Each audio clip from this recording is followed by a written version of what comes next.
27 अक्टूबर 1962 इतिहास का एक ऐसा दिन था जिस दिन आधी दुनिया खत्म होने ही वाली थी। इन दिनों सोवियत यूनियन और यूएसए दोनों ही क्यूबा में हुए न्यूक्लियर मिसाइल क्राइसिस में एंगेज थे।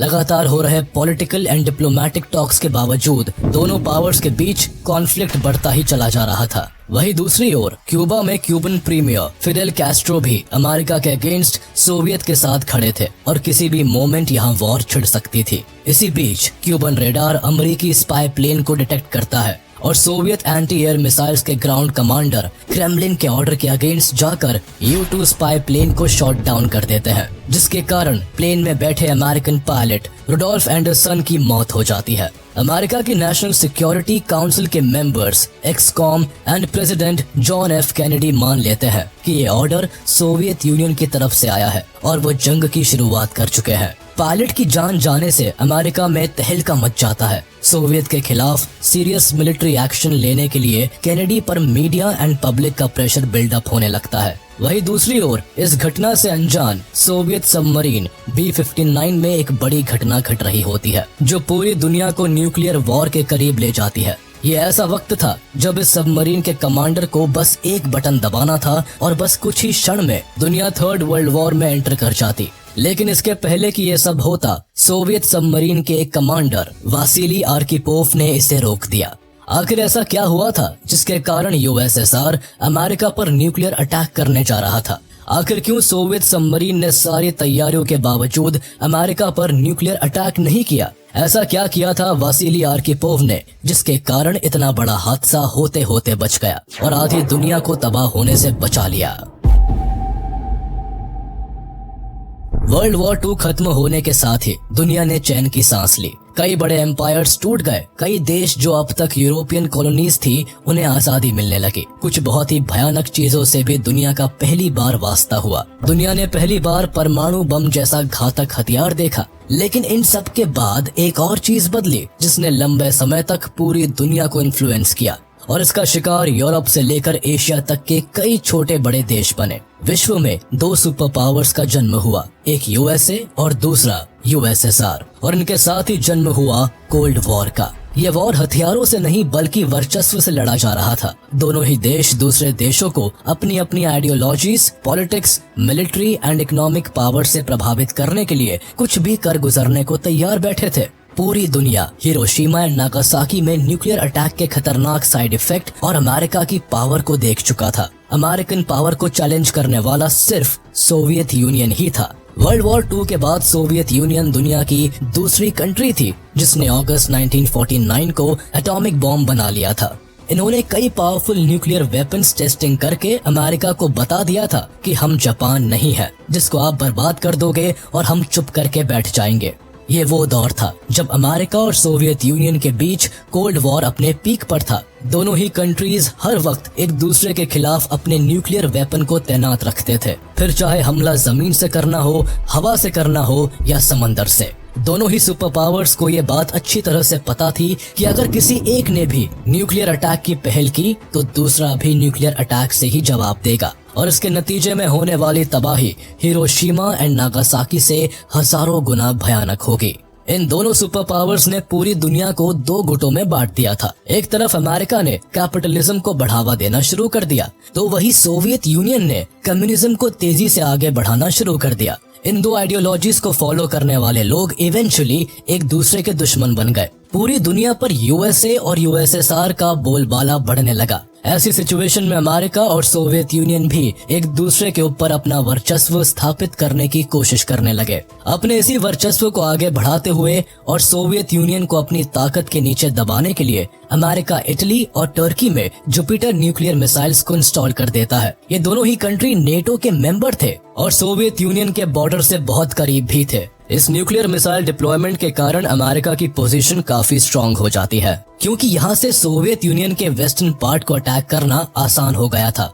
इसके जवाब में Nikita Khrushchev American nuclear missiles deployments को मैच करने और पावर सुपीरियोरिटी में यूएसएसआर को ऊपर रखने की बड़ी बड़ी बातें करते हैं। लेकिन उनका ये सपना 1959 में तब सच होता है जब अमेरिका से 90 मील्स दूर क्यूबा में communist revolutionary Fidel Castro power में आ जाते हैं। अपने ही पड़ोस में कम्युनिस्ट सरकार के बनने से अमेरिका को एक बड़ा झटका लगता है।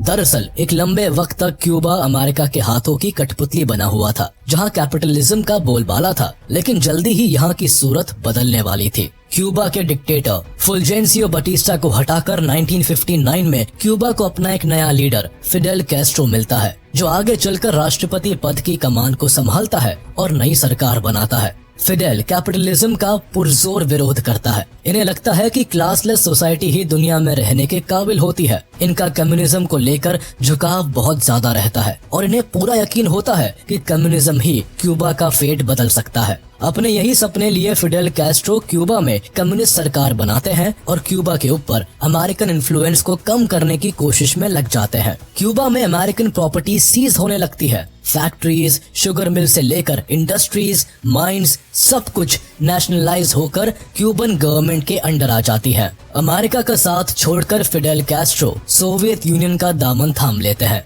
एक ही विचारधारा को मानने वाले ये दोनों देश पक्के साथी बन जाते हैं। अब तक जो क्यूबा अमेरिका के लिए हॉलिडे डेस्टिनेशन से ज्यादा कुछ नहीं था और जिसकी इकोनॉमी की कमान अमेरिका के हाथ में थी, अब वही क्यूबा अमेरिका के हाथ से छूटता चला जाता है। क्यूबा का बदला हुआ ये रूप अमेरिका को जरा भी रास नहीं आता है। बटिस्टा की गवर्नमेंट में अमेरिका का काफी बोलबाला था। यहाँ की कठपुतली सरकार अमेरिका के इशारों पर चलती थी, लेकिन अब क्यूबा के हाथ से निकल जाने से अमेरिका ऑलरेडी काफी पिस्ड ऑफ हो जाता है। ऊपर से क्यूबा की सोवियत यूनियन से बढ़ती नजदीकियां यूएसए को और अधिक सताने लगती है।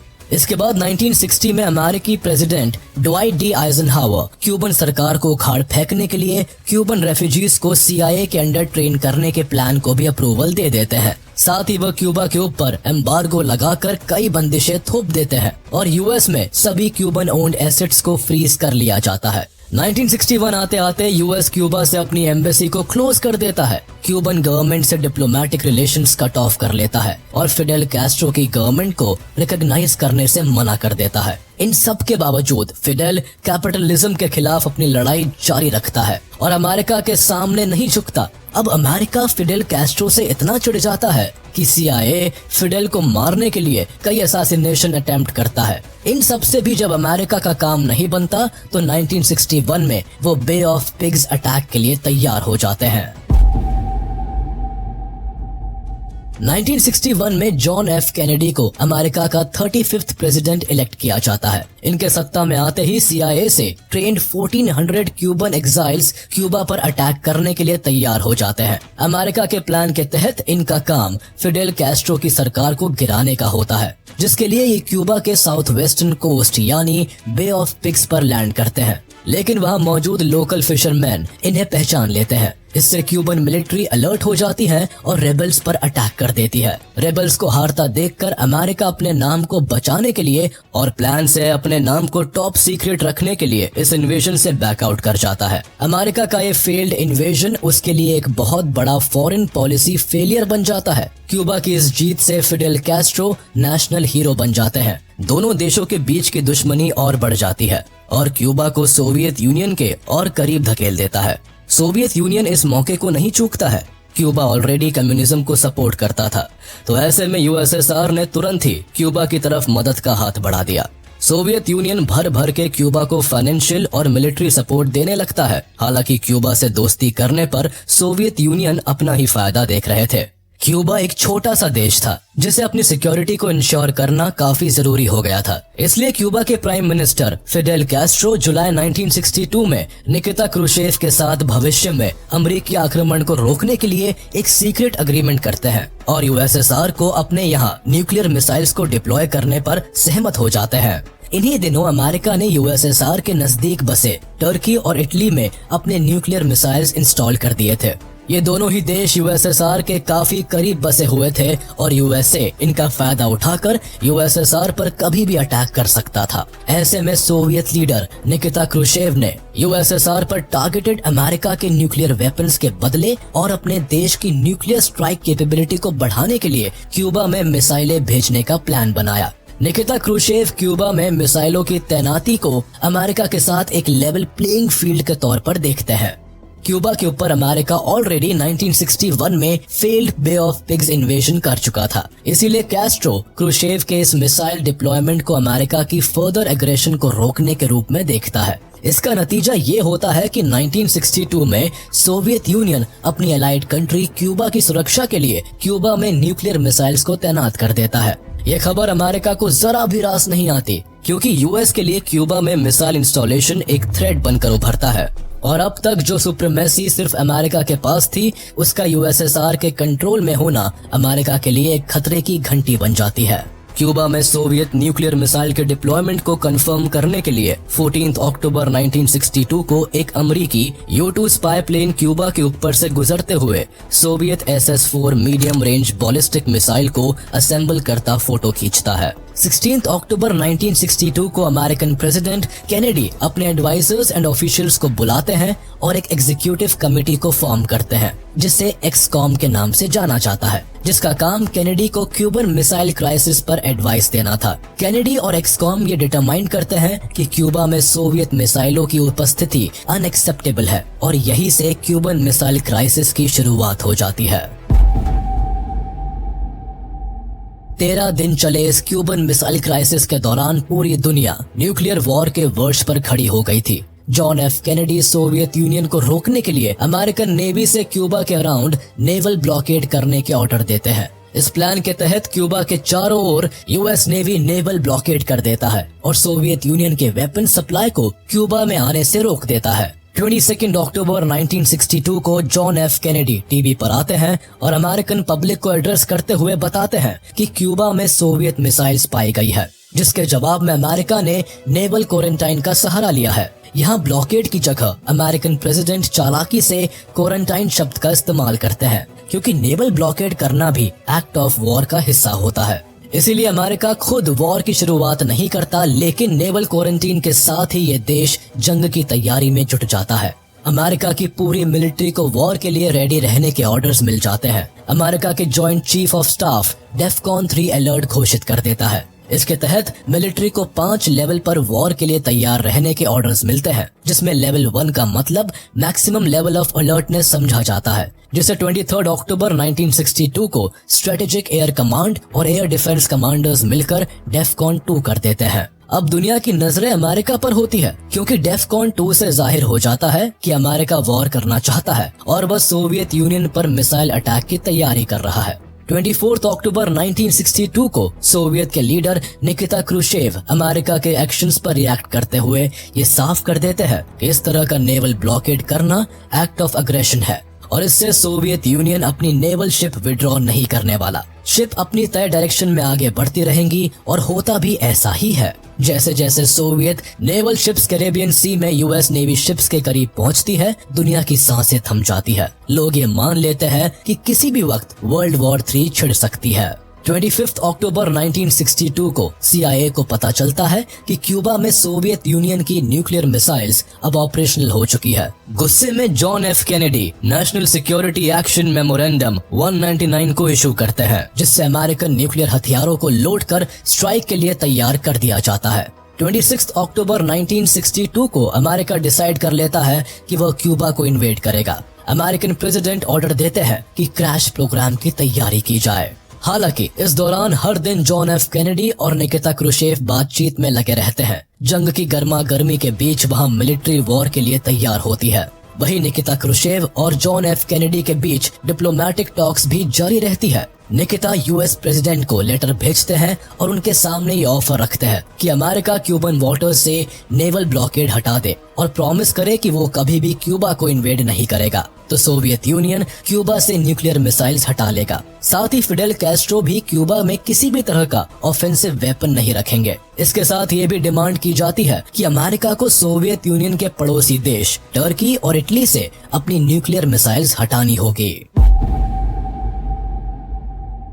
ये ऑफर निकिता क्रूशेव की तरफ से 2 बार दिया जाता है, लेकिन इसके पहले कि अमेरिका का कोई जवाब आता, 27 अक्टूबर 1962 को एक American U-2 spy plane Cuban air space में घुस जाता है। क्यूबन रेडार अमेरिकी स्पाई प्लेन को डिटेक्ट करते हैं और सोवियत एंटी एयर मिसाइल्स के ग्राउंड कमांडर क्रेमलिन के ऑर्डर के अगेंस्ट जाकर इस प्लेन को शॉट डाउन करने में जरा भी वक्त नहीं लगाती। इसका नतीजा ये निकलता है कि प्लेन में बैठे अमेरिकन पायलट रुडोल्फ एंडरसन की मौत हो जाती है। एक्सकॉम मान लेती है कि ये ऑर्डर सोवियत यूनियन की तरफ से आया है और वो जंग की शुरुआत कर चुके हैं। पायलट की जान जाने से अमेरिका में तहलका मच जाता है। जनता सरकार से एक सीरियस मिलिट्री एक्शन की डिमांड करती है और जॉन एफ कैनेडी पर मीडिया प्रेशर भी बिल्डअप होने लगता है। अमेरिकन्स अभी अपनी मिलिट्री रिस्पॉन्स के लिए डिबेट कर ही रहे होते हैं कि वही दूसरी ओर एक बड़ी घटना पूरी दुनिया को न्यूक्लियर वॉर के करीब ले जाती है। सोवियत सबमरीन P-59 को अमेरिकियों के द्वारा क्यूबन वाटर्स में क्वारंटीन जोन के पास ट्रैक किया जाता है।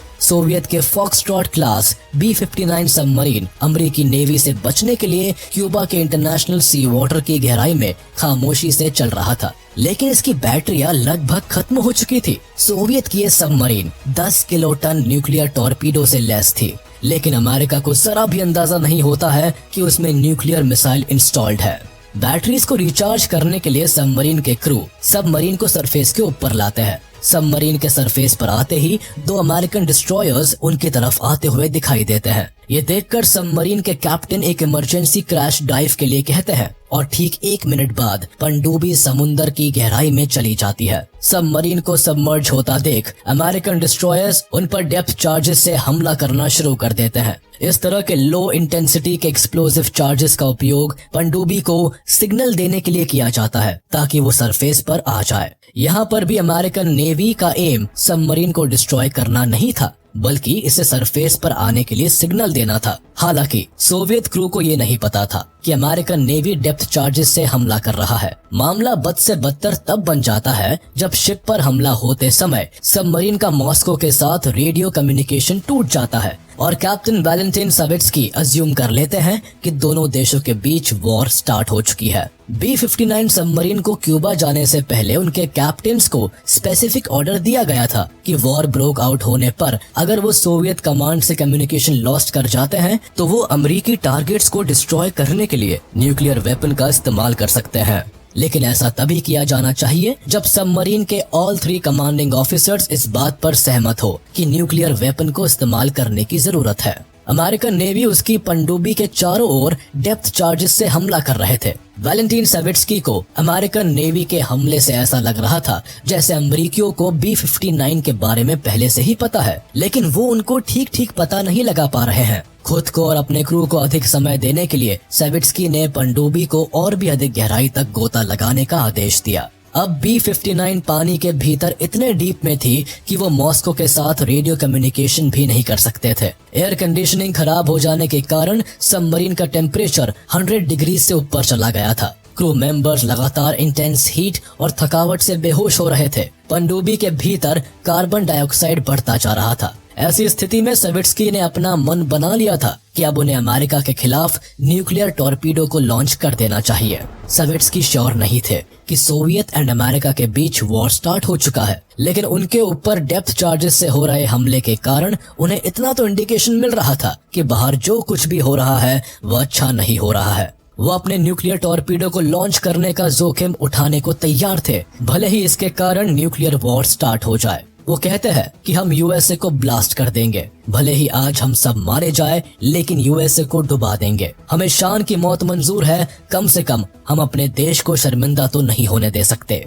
लेकिन वॉरहेड को एक्टिव एंड फायर करने से पहले उन्हें अभी भी अन्य 2 officers, political officer Ivan Semenovich Maslennikov और commander of the submarine Vasili Arkhipov की सहमति की आवश्यकता थी। इवान सेमेनोविच मैस्लेनिकोव ने न्यूक्लियर टॉर्पीडो को लॉन्च करने की परमिशन दे दी थी, लेकिन उसी सबमरीन के कैप्टन वासिली आर्किपोव, जो मात्र 36 साल का ऑफिसर था, उसने अपना कंसेंट नहीं दिया। उन्होंने अपने कैप्टन को कहा कि जरूरी नहीं कि ये बॉम्बिंग वॉर की वजह से हो रही हो, ऐसा भी हो सकता है कि इस बॉम्बिंग का कारण कुछ और हो। ऐसा भी हो सकता है कि अमेरिकन नेवी हमें सरफेस पर आने के लिए सिग्नल देने की कोशिश कर रहे हो, क्योंकि इस सबमरीन का बाहरी दुनिया से कम्युनिकेशन कट ऑफ हो गया है। तो ऐसी स्थिति में बाकी के कैप्टन ने इनकी बात मानकर न्यूक्लियर अटैक नहीं किया। कैप्टन वासिली आर्किपोव के स्कूल हेडेड डिसीजन की वजह से क्यूबन मिसाइल क्राइसिस की सबसे फेटल मिस्टेक होने से बच गई। वासिली की यही समझदारी एक बड़ी घटना को होने से टाल देती है। इसके बाद B-59 सबमरीन सरफेस पर आई और वापस क्यूबा के रास्ते USSR की तरफ लौट गई। हालांकि वासिली आर्किपोव ने दुनिया को खत्म होने से तो जरूर बचा लिया था, लेकिन यहाँ सवाल ये उठता है कि क्यूबन मिसाइल क्राइसिस हुआ ही क्यों। इसकी एक डिटेल्ड वीडियो हमारे चैनल पर अवेलेबल है, जिसे आप देख सकते हैं।